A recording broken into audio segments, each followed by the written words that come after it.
दोस्तों, अक्सर ऐसा देखने में आता है कि जब भी कोई यूपीएससी क्लियर करता है तो वो सबसे पहले आईएएस या आईपीएस बनने के बारे में सोचता है। और अक्सर मूवीज में भी ऐसा ही दिखाया जाता है। बात करें आईएएस की पावर की तो वो जिले का सबसे बड़ा अधिकारी होता है और उसके पास उस शहर के सभी विभागों की देख रेख की जिम्मेदारी भी होती है। लिहाजा ये काफी बड़ी पोस्ट होती है।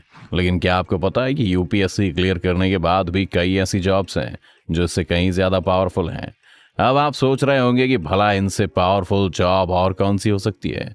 तो आज के इस वीडियो में हम आपको इनके बारे में बताने वाले हैं। चलिए जानते हैं।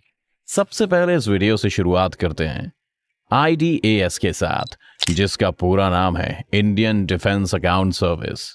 ये यूपीएससी क्लियर करने वाले कैंडिडेट्स के लिए कई सारे करियर ऑप्शंस में से एक है। वहीं आपको बता दें कि ये ए ग्रेड वाली सरकारी जॉब होती है, जिसमें टफ एग्जाम्स और इंटरव्यू निकालने के बाद सिलेक्टेड कैंडिडेट्स की जॉब डिपार्टमेंट ऑफ डिफेंस में अकाउंट्स के लेन देन से जुड़ी जिम्मेदारियों को संभालने का होता है। वहीं controller general of defence accounts सेना के अकाउंट्स ऑफ डिफेंस डिपार्टमेंट का हेड होता है।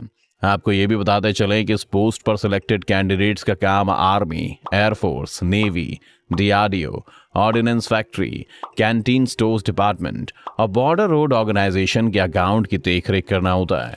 वह इंडियन डिफेंस अकाउंट सर्विस यानी आईडीएस में काम करने वाले लोगों को डिपार्टमेंटल स्टोर्स के अकाउंट्स को संभालने के अलावा इनकी पोस्टिंग कई तरह के सरकारी ऑर्गेनाइजेशंस और मिनिस्ट्री में भी की जाती है। इतना ही नहीं, इस पद पर काम करने वाले लोगों को भारतीय सेना के नियुक्त राष्ट्र शांति मिशन पर विदेश में भी भेजा जा सकता है। इन सभी बातों को सुनने के बाद तो आपको समझ आ ही गया होगा कि सरकारी नौकरी कितनी पावरफुल है। आपको बता दें कि इस पोस्ट पर नौकरी मिलने से पहले कई चरणों में ट्रेनिंग दी जाती है। इसकी शुरुआत मसूरी में बने Lal Bahadur Shastri national academy of administration से होती है। यहाँ ट्रेनिंग खत्म होने पर सभी सिलेक्टेड कैंडिडेट्स को दिल्ली के centre of training and development में भेजा जाता है। इसके बाद बची हुई ट्रेनिंग के लिए इन सभी ऑफिसर्स को national institute of financial management में भेजा जाता है, जो फरीदाबाद में है। यहाँ इन्हें फाइनेंशियल मैनेजमेंट के गुण सिखाए जाते हैं। वहीं आपको बता दें कि इन सभी ट्रेनिंग खत्म होने के बाद पोस्टिंग से पहले इन्हें कुछ दिन के लिए national academy of defence financial management में भेजा जाता है, जो पुणे में है। वहीं इन सभी ट्रेनिंग को खत्म करने में 24 महीने यानी 2 साल का समय लगता है। तो करियर के लिहाज से ये एक ऐसी जॉब है जिसमें बहुत सारा पैसा और प्राइड भी जुड़ा हुआ है। अब बाकी तो इसे इंडियन सिविल अकाउंट सर्विस यानी आईसीएएस के नाम से जाना जाता है। वहीं इस पोस्ट पर काम करने वाले लोग सरकार के अधीन काम करने वाली मिनिस्ट्री ऑफ फाइनेंस में अकाउंटिंग और ऑडिटिंग के लिए रिस्पॉन्सिबल होते हैं। वहीं आईसीएएस में सेलेक्ट होने वाले कैंडिडेट्स की ट्रेनिंग 3 स्टेप्स में होती है, जिसमें शुरुआती 6 महीनों की training national institute of financial management Faridabad में होती है। वहीं बची हुई ट्रेनिंग का दूसरा part institute of government accounts and finance में पूरा किया जाता है और बाकी बची हुई ट्रेनिंग ऑन जॉब मिलती है।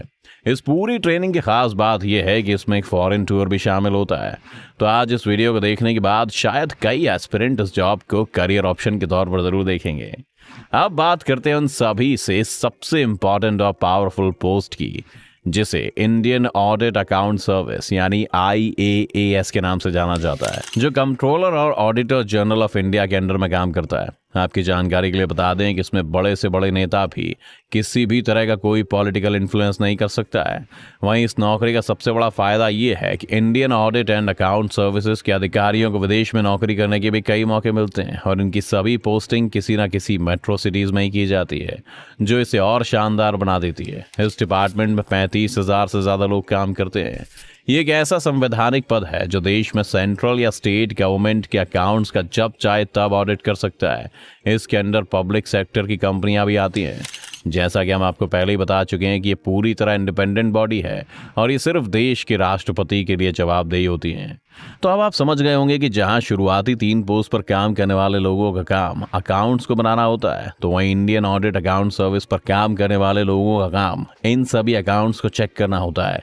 इतना ही नहीं, अगर आप इंडियन ऑडिट अकाउंट सर्विस में 16 साल तक काम करते हैं तो आप किसी भी स्टेट के अकाउंटेंट जनरल बनने के लिए एलिजिबल हो जाते हैं और इसके बाद आपके एक सिग्नेचर पर स्टेट के फाइनेंस से जुड़े हुए कई फैसिलिटी के होते हैं।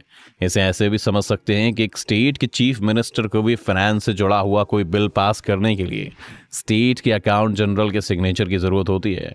तो जरा सोच के देखिए पोस्ट की पावर। कौन इस तरह की जॉब नहीं करना चाहेगा।